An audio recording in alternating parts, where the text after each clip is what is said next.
Yo, welcome to this next lesson. These fragments we're going to be working on the last chapter are going to be shorter, and I'm going to try and be a little more concise in each of them because in this case, I took quite a long time to make this drawing because of the complexity of the amount of characters I'm using. As we did with the sorceress and the tank with the healer and the tank, I'm gonna create our character from the side. It's gonna be a trainer, and I'm still not sure what item I'm going to use.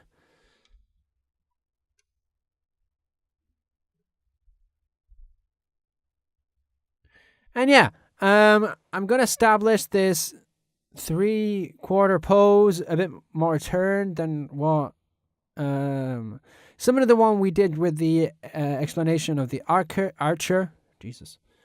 And yeah, I want to try to represent a girl that's strong and confident and that expresses that trust as well with her companion when she's fighting with him.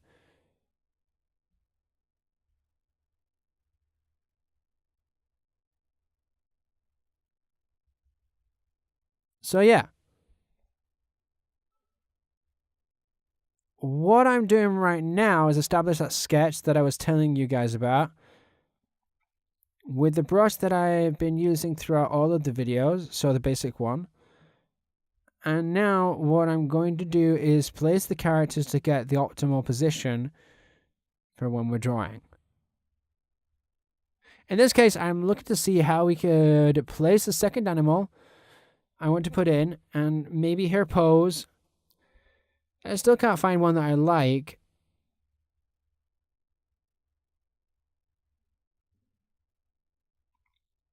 You can work with another composition to try to find the right one for you. Sometimes when I'm working, what I normally do is work live. I do it live without thinking too much about a structure. And I work on it as the rhythm goes on in the illustration and the design. But if you see that you're more comfortable getting a composition and then choosing which is best, I recommend this a lot. Do that.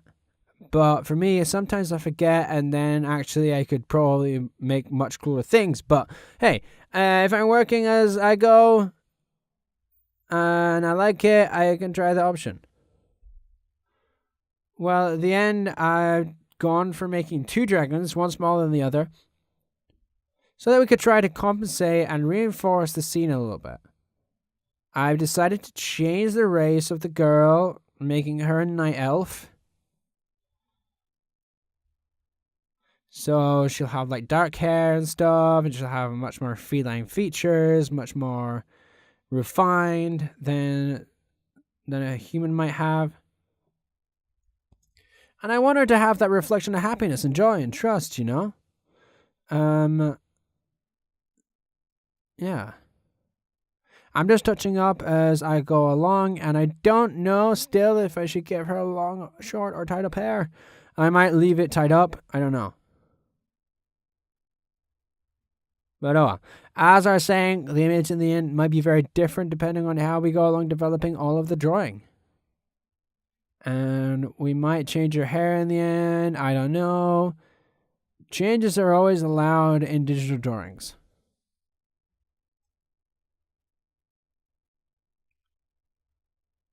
In the case that you want to erase something else, you just have to go along the layer carefully. But, I'm just working on my only sketch layer. The next thing I would do would be to fill with color. Yeah. As you can see, what I'm doing now is more cleaning up the lines. That's, it's pretty dirty. And I would like to be able to work with this line straight up to avoid getting lost or repeating everything again, okay?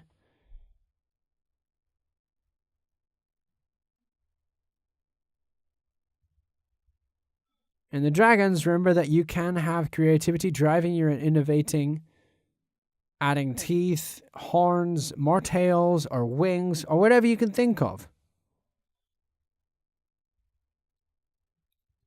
Okay, so this will be the result of the first sketch. We're going to move on to coloring. See you guys in the next lesson. Bye.